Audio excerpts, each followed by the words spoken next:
আজকে আমি ডাল দিয়ে খুবই মজার একটা রেসিপি তৈরি করে দেখাবো। আর এই রেসিপিটা আপনারা ভাত, রুটি, পরোটা যেকোনো কিছুর সাথেই খেতে পারেন। চলুন তবে দেখে নেওয়া যাক কিভাবে তৈরি করতে হয়।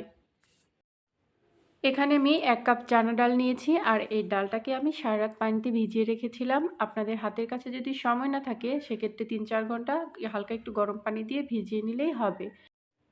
ডালগুলোকে খুব ভালো করে পরিষ্কার করে ধুয়ে নেওয়ার পর তারপর আমি সরাসরি চুলায় দিয়ে দিয়েছি।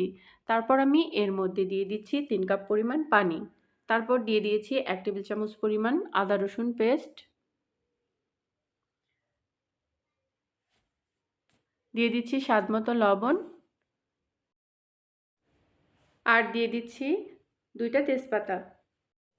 এরপর আমি এর মধ্যে দিয়ে দিচ্ছি ৪-৫টা মাঝারি সাইজের আলু। আর এই আলু আর ডালটাকে আমি একটা ঢাকনা দিয়ে ঢেকে খুব ভালো করে সিদ্ধ করে নেব।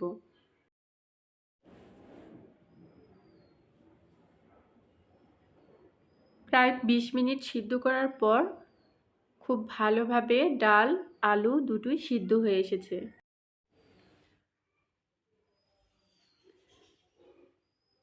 আলুগুলোকে ভেঙে দেওয়ার পর এখন এই দুটোকে একসাথে ভালো করে মিশিয়ে নিতে হবে। এইজন্য একটা ডাল ঘুটনি দিয়ে আমি খুব ভালো করে ম্যাশ করে নিচ্ছি।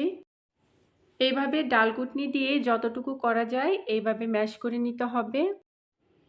এই ডালটা বেশি মিহি করে করা যাবে না, কারণ একটু আস্তে আস্তে থাকলেই খেতে ভালো লাগবে।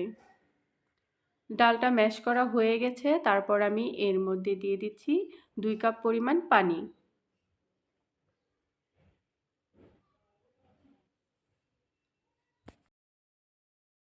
এখন এই সব কিছুকে মিশিয়ে নিয়ে তারপর আমি এর মধ্যে দিয়ে দিচ্ছি সামান্য একটু হলুদ গুঁড়া। দিয়ে দিচ্ছি 1/2 টিস্পুন পরিমাণ গরম মশলা। আর এই গরম মশলাটা দেওয়ার জন্য এই ডালটা ফ্লেভারটা অনেক বেশি ভালো আসবে। অবশ্যই আপনারা এখানে গরম মশলাটা দেওয়ার চেষ্টা করবেন। আরও দিয়ে দিচ্ছি এখানে একটা মাঝারি সাইজের পেঁয়াজ কুচি। এখন এই সব কিছুকে একসাথে মিশিয়ে নিয়ে তারপর আমি রান্না করে নিব ৭ থেকে ৮ মিনিট।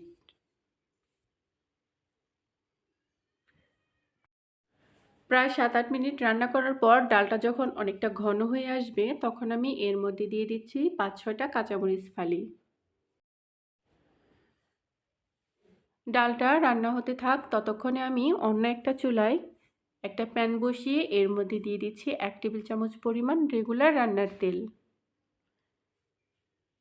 তেলটা একটু গরম হয়ে আসলে তারপর আমি এর মধ্যে দিয়ে দিব ২-৩টা শুকনা মরিচ। আর এই শুকনা মরিচগুলোকে হালকা একটু ভেজে নেব। এরপর আমি এর মধ্যে দিয়ে দিচ্ছি ১ টেবিল চামচ পরিমাণ পেঁয়াজ কুচি, ১ টেবিল চামচ পরিমাণ রসুন কুচি। এখন এই সব কিছুকে একসাথে ভেজে নেব।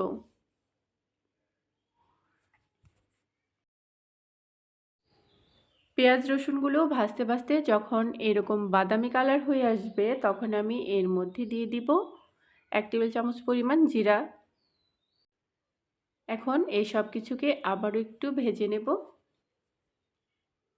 ভেজে নিয়ে তারপর আমি ডালটা এর মধ্যে ফোড়ন দিয়ে দিব।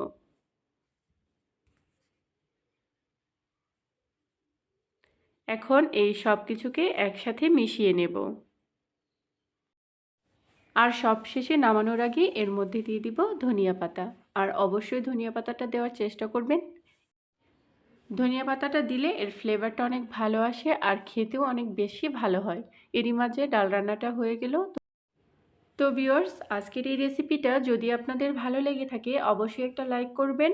আর এরকম আরও নিত্য নতুন রেসিপি দেখার জন্য আমার চ্যানেলটা সাবস্ক্রাইব করে আমার পাশেই থাকবেন। আল্লাহ হাফেজ।